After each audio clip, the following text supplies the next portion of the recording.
السلام علیکم ورحمۃ اللہ وبرکاتہ۔ دوستو، آج کا مجرب وظیفہ بد نظری سے نجات پانے کا۔ دوستو، وظیفہ شروع کرنے سے پہلے آپ سے ایک چھوٹی سی گزارش ہے، جنہوں نے ابھی تک ہمارے یوٹیوب چینل کو سبسکرائب نہیں کیا وہ جلدی سے جلدی سبسکرائب کر دیں اور بیل کے بٹن کو دبا دیں تاکہ دوبارہ آنے والی ویڈیو آپ تک بر وقت پہنچ سکے۔ چلتے ہیں اب وظیفے کی طرف۔ بد نظری ایک طرح کا حسدانہ زہر ہے جسے ہم عام طور پہ حسد بولتے ہیں، جو بعض لوگوں کے اندر ہوتا ہے۔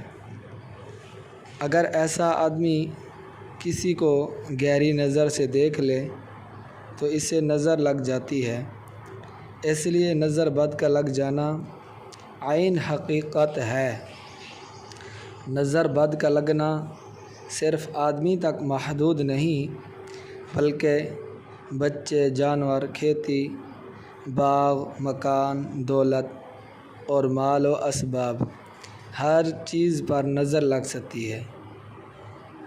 نظر بد سے بچنے کے لیے یہ ضروری ہے کہ جب بھی آپ کو کوئی چیز پسند آئے، مثلاً مال، اولاد، زوجہ، مکان یا کوئی بھی چیز اچھی معلوم ہو اور آپ اس کی دلی تعریف کریں تو ساتھ ہی فوراً ماشاءاللہ بھی کہہ دیں، تو اس پر نظر کا اثر اس چیز سے زائل ہو جائے گا۔ اگر کسی کو کہے کہ میری نظر لگ جاتی ہے، مثال کے طور پہ جیسے میں ہوں، میں کسی کو کہہ دوں کہ میری نظر لگتی ہے، تو میں جیسے ہی کسی چیز کو دیکھوں تو فوراً ماشاءاللہ کہوں۔ اس سے نظر کا اثر نہیں ہوتا۔ ایک بزرگ سے روایت ہے کہ ایک مرتبہ ایک لڑکا بیمار ہوا اور وہ کسی علاج و دوا سے ٹھیک نہیں ہوا، یہاں تک کہ مرنے کے قریب حالت ہو گئی۔ مجھے حضور صلی اللہ علیہ وسلم کی خواب میں زیارت ہوئی۔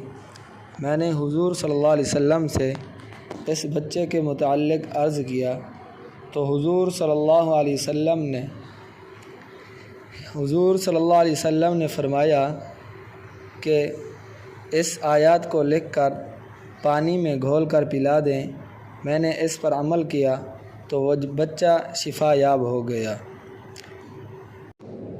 آیات جو ہے، سپارہ نمبر جو ہے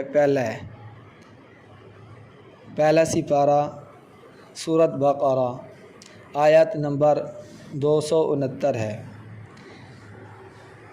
ایک چھوٹی سی آیت ہے۔ اس آیات کو لکھ کر پانی میں گھول کر بچے کو پلا دیں تو انشاءاللہ تعالی نظر بد ختم ہو جائے گی۔ اللہ تعالی ہم سب کو قرآن و سنت پر عمل کرنے کی توفیق عطا فرمائے۔